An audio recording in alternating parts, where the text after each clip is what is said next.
اعوذ باللہ من الشیطان الرجیم بسم اللہ الرحمن الرحیم۔ شرح صحیح مسلم کتاب الایمان۔ شب معراج عالم برزخ کے واقعات دکھائے جانے کے اصرار۔ نبی پاک صلی اللہ علیہ وسلم کو شب معراج مسجد اقصی جاتے ہوئے راستہ میں عالم برزخ کے بعض واقعات کو مشاہدہ کرایا گیا۔ مثلا یہ دکھایا گیا کہ بعض لوگوں کے ہونٹ آگ کی کینچیوں سے کاٹے جا رہے ہیں، اور آپ کو بتایا گیا کہ یہ آپ کی امت کے وہ واعظین ہیں، مولوی جڑے وہ واعظین ہیں جو لوگوں کو برائیوں سے روکتے تھے اور خود نہیں رکتے تھے۔ اس پر یہ اعتراض ہوتا ہے کہ ابھی تو امت کے ایسے واعظ پیدا ہی نہیں ہوئے تھے، پھر ان کے عذاب کو کس طرح دکھایا گیا؟ اس طرح زناکار مردوں اور سود کھانے والوں کو عذاب میں مبتلا دکھایا گیا، حالانکہ ابھی تو یہ لوگ پیدا بھی نہیں ہوئے تھے۔ اس کا جواب یہ ہے کہ معراج کے موقع پر جو نبی پاک صلی اللہ علیہ وسلم کو بہت سے مشاہدات کرائے گئے تھے، ان میں بعض حقیقتوں کو ممثل کر کے دکھایا گیا تھا۔ مثلا ایک فتنہ انگیز کی یہ تمثیل کہ ایک ذرا سے شگاف میں سے ایک موٹا سا بیل نکلا اور اس میں واپس نہ جا سکا، یا زناکاروں کی یہ تمثیل کہ ان کے پاس تازہ نفیس گوشت موجود ہے مگر وہ اس کو چھوڑ کر بدبودار اور سڑا ہوا گوشت کھا رہے ہیں۔ اس طرح برے اعمال کی جتنی سزائیں بھی آپ کو دکھائی گئی وہ سب برزخ میں دیے جانے والے عذاب کی پیش کی مثالیں تھیں۔ مسجد اقصی میں انبیاء علیہ السلام کی امامت کرانے کے اصرار۔ رسول اللہ صلی اللہ علیہ وسلم جب مسجد اقصی پہنچے تو آپ کی تمام انبیاء علیہ السلام سے ملاقات ہوئی۔ ہر نبی نے اپنے اپنے فضائل اور خصوصیات کو بیان کیا۔ سب کے بعد جب آپ صلی اللہ علیہ وسلم نے اپنے فضائل اور خصوصیات کو بیان کیا تو سب نے آپ کے افضل ہونے کا اعتراف کیا۔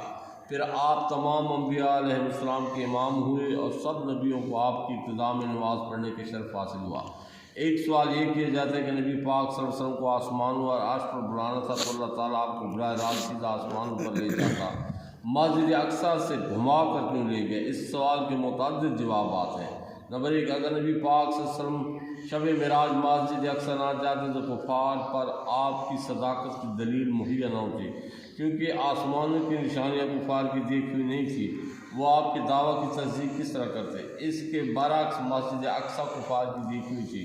انہوں نے آپ سے مسجد اقصی کی نشانیاں پوچھی، جب آپ نے مسجد اقصی کی نشانیاں راستے میں ملنے والے قافلوں کے احوال بتا دیے تو آپ کے دعویٰ کے صداقت کی دلیل اور کفار پر حجت قائم ہو گئی۔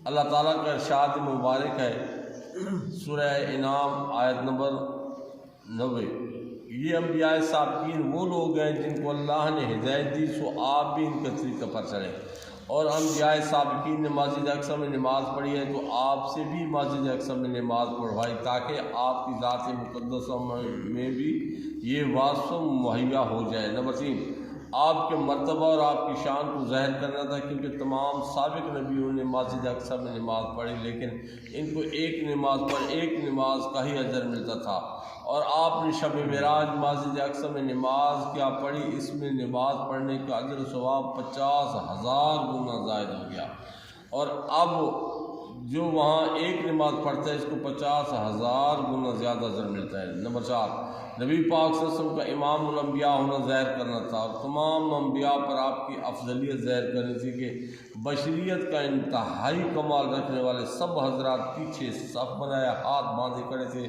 اور آپ ان سب سے آگے تھے۔ نمبر 5، اگر نبی پاک صلی اللہ علیہ وسلم مسجد اقصی میں جائے بغیر سیدھے آسمان پر چل جاتے تو آپ کی معراج تو ہو جاتی، لیکن 1,24,000 انبیاء کی معراج نہ ہوتی، کیونکہ آپ کی معراج خدا تک پہنچنا اور کائنات کی معراج آپ تک پہنچنا ہے۔ بعض محققین نے لکھا ہے کہ جب نبی پاک صلی اللہ علیہ وسلم انبیاء کے امام ہوئے تو آپ کی بشریت کی معراج ہوئی، اور جب سدرۃ المنتہا پر جبرائیل سے آگے نکل گئے تو آپ کی نورانیت کی معراج ہوئی، اور جب عرش عظیم سے آگے نکل گئے تو آپ کی حقیقت کی معراج ہو گئی۔ اور میں یہ کہتا ہوں کہ جب آپ نبیوں کے امام ہوئے تو نبیوں کی معراج ہوئی، آسمانوں پر پہنچے تو آسمانوں کی معراج ہوئی، سدرۃ المنتہا پر پہنچے تو سدرہ کی معراج ہوئی، عرش پر پہنچے تو عرش کی معراج ہوئی، اور جب آپ دنا فتدلی اور فکان قاب قوسین و ادنی پر پہنچے اور تجلیات الہیہ کو بے حجاب دیکھو تو آپ کی معراج ہوئی، کیونکہ کائنات کی معراج یہ ہے کہ وہ آپ کو دیکھے اور آپ کی معراج یہ ہے کہ آپ خدا کو دیکھیں۔ نمبر 6 انبیاء سابقین نے عالم میثاق میں آپ پر ایمان لانے اور آپ کی نصرت کرنے کا وعدہ کیا تھا۔ انہوں نے شب معراج مسجد اقصی میں آپ کی ابتدا میں نماز پڑھی تھی، ان کا یہ وعدہ پورا ہو گیا۔ قرآن مجید میں ہے، اور اے محبوب یاد کیجیے جب اللہ نے نبیوں سے ان کا عہد لیا کہ میں تم کو جو کتاب اور حکمت دے دوں، پھر تمہارے پاس وہ عظیم رسول آ جائیں جو اس شریعت کی تصدیق کریں جو تمہارے پاس ہے، تو تم ضرور ان پر ایمان لانا اور ضرور ان کی نصرت کرنا۔ فرمایا کیا تم نے اقرار کیا اور میرے اس بھاری عہد کو قبول کیا؟ سب نے کہا ہم نے اقرار کیا۔ فرمایا پس گواہ رہنا اور میں خود تمہارے ساتھ گواہ ہوں، پھر اگر کوئی اس کے بعد اس عہد سے پھرا وہی لوگ نافرمان ہوں گے۔ سورہ آل عمران آیت نمبر 81 سے 82 تک کا یہ ترجمہ ہے۔ علامہ آلوسی لکھتے ہیں امام ابن جریر نے حضرت علی کرم اللہ وجہ کریم سے روایت کیا اللہ تعالیٰ نے جس نبی کو بھی مبعوث فرمایا، خواہ وہ حضرت آدم ہو یا ان کے بعد کوئی نبی ہو، اسی لیے عہد لیا کہ اگر اس نبی کی زندگی میں حضرت سیدنا محمد صلی اللہ علیہ وسلم مبعوث ہو جائیں تو وہ ضرور آپ پر ایمان لائے گا اور ضرور آپ کی نصرت کرے گا۔ اور وہ نبی اپنی امت سے عہد دیتا کہ جب آپ مبعوث ہو جائیں تو تم نے آپ پر ایمان لانا ہے اور آپ کی نصرت کرنی ہے۔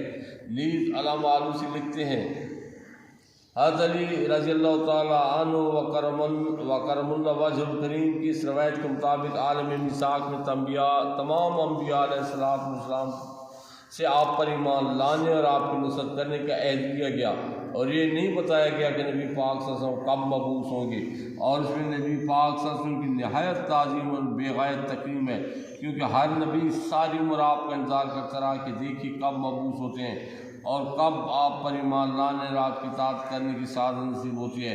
اور حضرت آدم سے لے کر حضرت عیسیٰ تک سارے نبی آپ کا راستہ دیکھتے رہے اور دیکھتے چلے گئے۔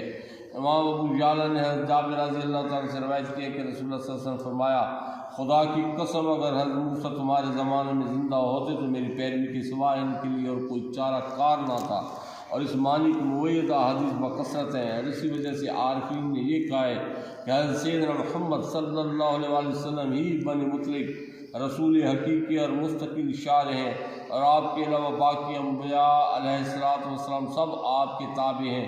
اس لیے اگر آپ ماضی اکثر سے گزرے بغیر چلے جاتے تو وہ سارے نبی جو عالم میثاق سے آپ کی دید کے مشتاق اور آپ کی اطاعت کے لیے بےتاب تھے، ان کی آرزوئیں ادھوری اور تمنائیں ناتمام رہ جاتی۔